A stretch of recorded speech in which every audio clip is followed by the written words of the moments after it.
हाँ, तो नागपुर में मतलब 41 महायुति के नेताओं का, विधायकों का शपथ ग्रहण समारोह हो रहा है और वहाँ आदरणीय सीएम, डिप्टी सीएम भी वहाँ उसमें मौजूद रहने वाले हैं। लेकिन मैं महायुति का एक मेंबर हूँ, लेकिन मुझे इसका निमंत्रण भी नहीं आया है। मतलब जब चुनाव आता है तो मुझे हर जगह पर ले जाते हैं, लेकिन जब अभी शपथ का टाइम है तो मुझे निमंत्रण भी आया नहीं है। और उसके बाद जिस तरह रिपब्लिकन पार्टी का एक अच्छा प्रदर्शन इलेक्शन में रहा, विधानसभा के इलेक्शन में जो बुद्धिस्ट समाज है, अम्बेडकरी समाज है, दलित समाज है, बड़ी संख्या में महायुति के साथ रहा। लोकसभा में मतलब थोड़ा जो हमारा तो समाज था, ये अपोजिशन के संविधान बदलेगा इसी तरह के प्रचार के कारण दलित समाज में थोड़ा गलतफहमी थी। लेकिन हमने पूरे समाज को समझाने का काम किया कि बाबा साहब का संविधान कोई बदल नहीं सकते हैं। बाबा साहब अम्बेडकर जी का संविधान सबके लिए है, हिंदू हो, मुसलमान हो, सिख हो, ईसाई हो, जैन हो, बुद्धिस्ट हो, सबके लिए संविधान है। तो फिर इस चुनाव में मतलब विधानसभा के चुनाव में पूरा अम्बेडकर समाज, बुद्धिस्ट समाज, दलित समाज बड़ी संख्या में महायुति के साथ रहा। लाडली बहना का तो फायदा हमको हुआ ही हुआ, लेकिन लोकसभा का अनुभव इस इलेक्शन में आया नहीं। ये वोट इतना प्लस हो गया कि महायुति को 237 सीटें मिली और महाविकास आघाड़ी को खाली 46 सीटें मिली। तो ये महाविकास आघाड़ी की बहुत बड़ा मतलब उनका पराभव है। और इसी तरह मतलब लेकिन कई दिनों से रिपब्लिकन पार्टी को लोकसभा में भी टिकट एक भी जगह नहीं दी थी, विधानसभा में एक भी जगह नहीं दी।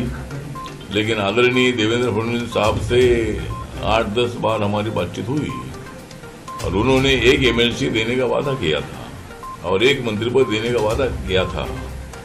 लेकिन अभी जो मंत्रिमंडल का विस्तार हो रहा है, इसमें रिपब्लिकन पार्टी का चेहरा नहीं दिख रहा है। 2.5 साल भी सरकार रही, उसमें भी रिपब्लिकन पार्टी का कोई भी मंत्री नहीं था। मुझे लगता है कि मेरे साथ गांव-गांव में मेरे पार्टी में लोग हैं, तो उनको कैसा मुंह दिखाओ, ये मेरे सामने सवाल है।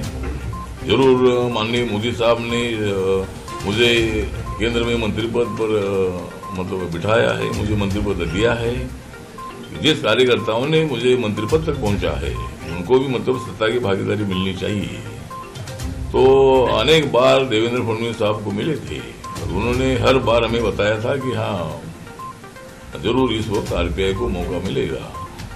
लेकिन कल तक हमने राह देखी, हमारा आरपीआई का मंत्री करने का कोई उधर से फोन आया नहीं हमको। और इसीलिए मैं भी नाराज हूँ, मेरे कार्यकर्ता नाराज है, मेरा समाज भी नाराज है। तो इतने लोगों को आप मंत्री कर रहे हैं, उसमें रिपब्लिकन पार्टी एक बड़ा समूह है, एक अम्बेडकराइट मूवमेंट वाला हमारा पूरा पार्टी है। तो ऐसी पार्टी को निगलेक्ट करना ठीक नहीं है। तो हमें हमारी नाराजगी है, लेकिन उसके साथ साथ हमारी मांग यह है कि जो 2 मंत्री पद बचे हैं उसमें तो रिपब्लिकन पार्टी का विचार करना चाहिए। और महामंडल में और जिला तालुका की समितियां है, महापालिका इलेक्शन है, जिला पंचायत इलेक्शन है, उसमें भी रिपब्लिकन पार्टी को थोड़ा हिस्सा मिलना चाहिए। ये हमारी मांग है। और जो मतलब मंत्रिमंडल का विस्तार हो रहा है उसको तो हमारी बधाई है ही है, लेकिन रिपब्लिकन पार्टी को क्यों टाला जाता है ये मेरे समझ में नहीं आ रहा है। इतने लोगों को आप मंत्री पद दे रहे हैं, जो जिसको आप मंत्री बना रहे हैं उनका संपर्क खाली जिला तक होता है, कि मेरे पार्टी का संपर्क पूरे राज्य में है। तो ऐसे पार्टी को निगलेक्ट करना मतलब उनको अवॉइड करना ये अच्छी बात नहीं है।